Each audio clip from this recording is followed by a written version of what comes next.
January 27th, the U.S. Department of Homeland Security issued a notice on the National Terrorism Warning System. Threats from violent extremists from the United States may intensify.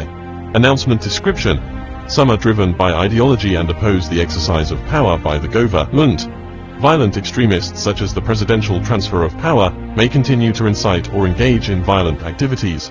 The U.S. Department of Homeland Security worried some local violent extremists may be inspired by the incident that hit Congress on January 6 to attack elected officials and government facilities. The occurrence of potential violence is related to the public's dissatisfaction with the government.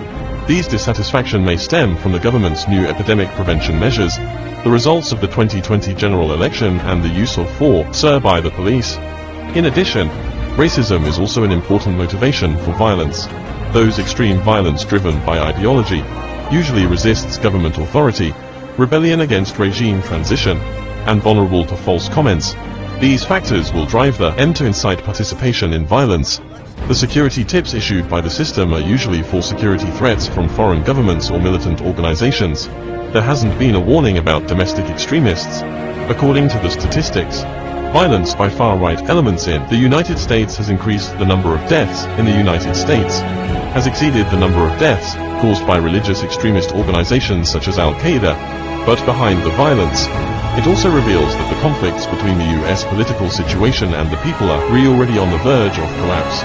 The main terrorist threat in the United States today is emerging from various political fields, because guns are everywhere. Failure of novel coronavirus prevention and control, outbreak of racism, political polarization and other factors. The terrorism problem that caused the US occurred at home. The reason is that the political class is in the hands of capitalists. Ignore the safety of COVID-19 for people. Life under power is not worth mentioning. Behind the world's preaching of human rights is the expose view of its own human rights issues. If you can't handle the current social conflicts, the US government will face ubiquitous terrorist ideas, hidden in the homeland and grows wantonly. A little carelessness will result in a terrorist outbreak.